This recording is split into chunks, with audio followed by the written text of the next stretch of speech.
오늘은 역대상 4장 9절 10절 말씀을 본문을 가지고 함께 은혜 받기를 원합니다. 아멘. 야베스는 그 형제보다 존귀한 자라. 그 어미가 이름하여 야베스라 하였으니 이는 내가 수고로이 낳았다 함이었더라.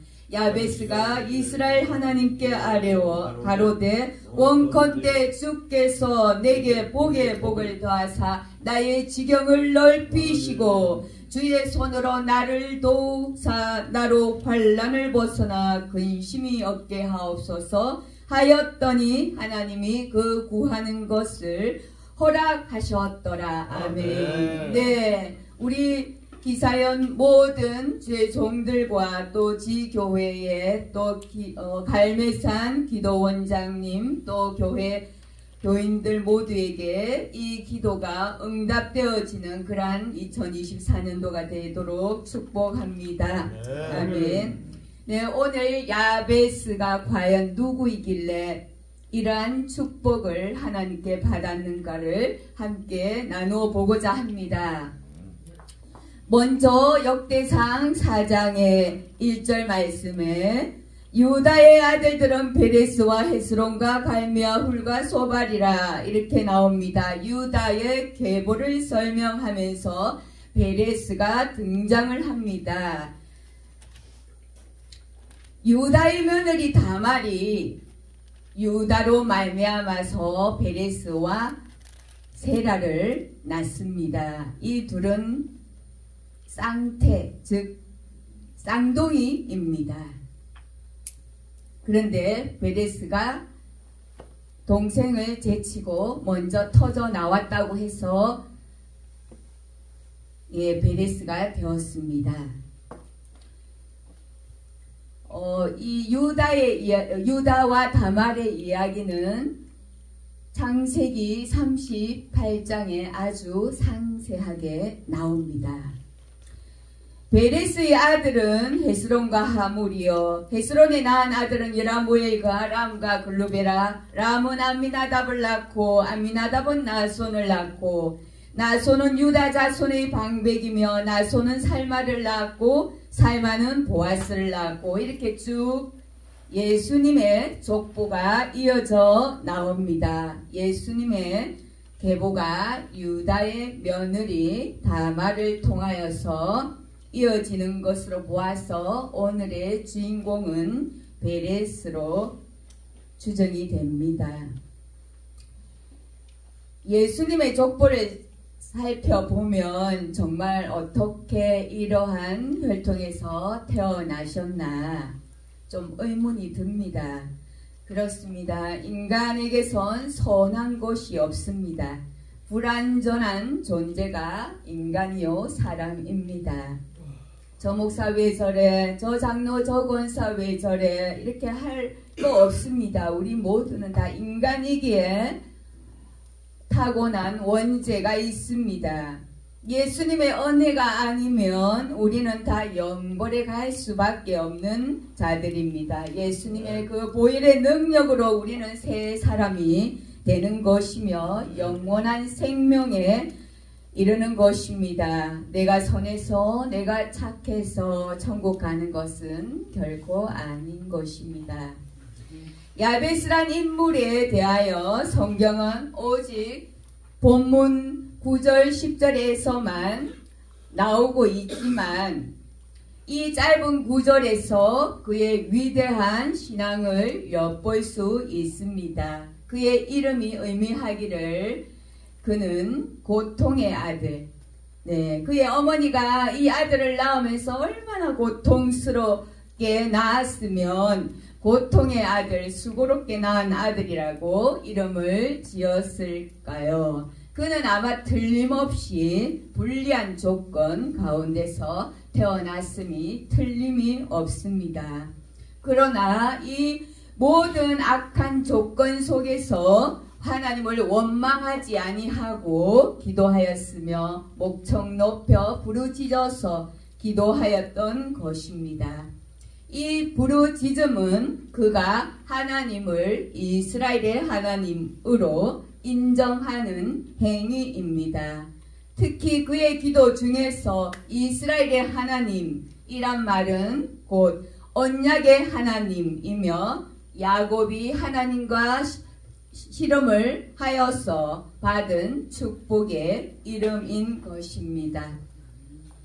이처럼 하나님께서 야곱에게 축복하시고 언약하셨던 것처럼 자기에게 부르짖었던 것입니다. 그래서 그는 기도하기를 내게 복에 복을 더하사 나의 지경을 넓히시고 주의 손으로 나를 도우사 나로 환난을 벗어나 근심이 없게 하옵소서 라고 하였던 것입니다. 우리가 기도하고 의심하고 그 기도에 대해서 부정한 말을 해서는 안 됩니다. 조금도 그 기도에 대해서 하나님이 듣고 계신 것을 늘 기억해야 합니다. 결코 부정적인 생각을 해서는 안 된다는 것입니다. 예레미야 33장 2절에 이를 행하는 여호와 그것을 지어 성취하는 여호와 그 이름을 여호와라 하는 자가 이같이 이르노라. 너는 내게 부르짖으라. 내가 내게 응답하겠고 내가 알지 못하는 크고 비밀한 일을 내게 보이리라고 말씀합니다. 그의 기도 속에서 조금도 의심을 찾아볼 수가 없습니다. 그는 언약의 하나님의 신실성을 확신하였습니다. 뿐만 아니라 하나님은 축복의 하나님인 것을 확신하고 있던 것입니다. 또 그는 하나님의 능력으로 자기의 모든 악조건들을 극복할 수 있을 것이라고 확신을 하였던 것입니다. 그 결과대로 그가 구한 대로 응답을 받은 것입니다. 믿음으로 하나님께 구했을 때 그는 자신의 고통을 극복하고 넓은 지경을 차지하였을 뿐만 아니라 그 어떤 형제보다 존귀한 자로 인정받은 것입니다. 참된 성도는 자신의 어떠한 환경도 탓하지 아니하고 오직 말씀으로 언약하신 하나님의 그 약속을 확신을 하고 그분께 부르짖음으로 응답받는 삶을 살아가야 된다는 것을 오늘 깨닫게 됩니다. 아멘. 야베스는 그 형제보다 존귀한 자라고 지어 있습니다. 많은 사람이 이 세상을 살아가고 있지만 그 많은 사람들이 모두가 다 존귀한 자로 인정받는 것은 결코 아닙니다. 어떤 이는 상상도 못할 존귀함을 받는가 하면 또 어떤 이는 또 비천하게 살아가기도 합니다. 우리 크리스찬도 역시 마찬가지일 것입니다.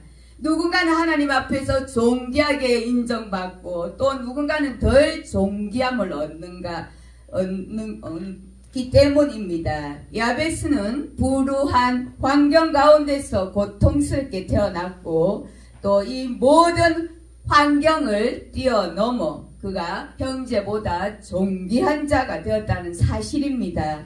그러면 왜 야베스는 이렇게 존귀함을 받을 수 있었던 것일까요? 그 첫 번째 그는 인내를 하였다는 것입니다. 인내하는 신앙인이라는 것입니다. 야베스의 어머니는 매우 고통 가운데서 그를 낳았다고 하였습니다.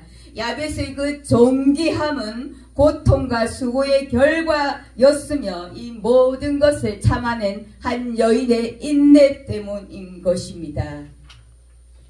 로마서 8장 18절에 생각컨대 현재의 고난은 장차 우리에게 나타날 영광과 좋게 비교할 수 없도다고 말씀하고 있고 8장 25절에는 만일 우리가 받지 못하는 것을 바라면 참음으로 기다릴지니라고 말씀하고 있습니다. 주님께서는 환난 중에 참으라고 하십니다. 또 불신자를 대할 때도 선한 사업을 할 때도 예수님의 재림을 기다릴 때도 인내하라고 하십니다. 그리하면 온전하여 부족함이 없게 한다고 하셨습니다. 하나님 앞에서 아름다워진다고 하셨습니다. 이것이 존귀가 아니고 무엇이겠습니까? 진정한 신앙인에게 있어서 고난에 대한 극기와 인내야말로 신앙생활의 최고의 덕목인 것 같습니다. 두 번째는 기도하는 신앙인이었다는 것입니다.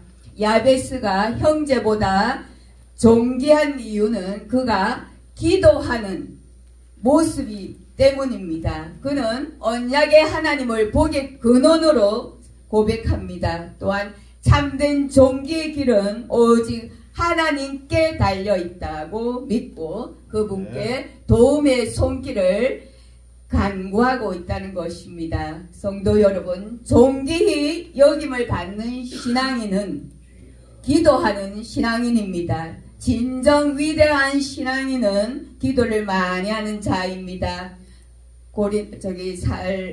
데살로니가 전서에 쉬지 말고 기도하라고 했습니다. 한 범사에 감사하라. 쉬지 말고 기도하라. 이는 예수 그리스도 안에서 너희를 향하신 하나님의 뜻이라고 말씀하셨습니다.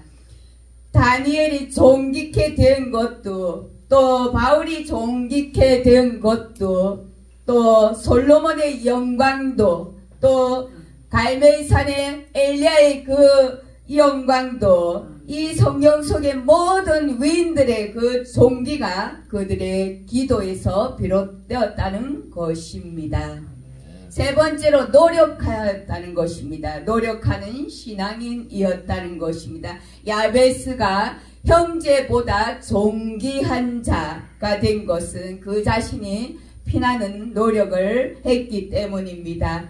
야베스라는 그 지역에 서기관들이 많이 모여 살고 있었습니다. 유대의 전승에 따르면 야베스는 율법학자라고 합니다. 아마도 이것은 그의 노력의 대가가 아닌가 싶습니다. 결론입니다. 참으로 그는 기도하는 신앙인, 인내하는 신앙인, 노력하는 신앙인이었습니다. 그래서 그 노력이 또 야베스를 형제보다 존귀한 자로 만들었던 것입니다. 사도 바울은 또 이렇게 얘기합니다.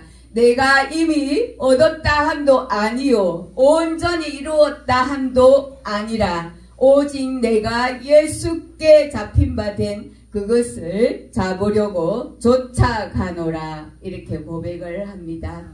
주님의 종인 우리들은 표대이신 예수 그리스도를 붙잡고 하나님께서 위에서 부르신 부름의 상을 위하여서 쫓아가는 자들이 다 되시기를 축복합니다. 그리하여 형제보다 더 존귀한 자의 삶을 살아가시기를 축복합니다. 아멘. 기도합니다. 원컨대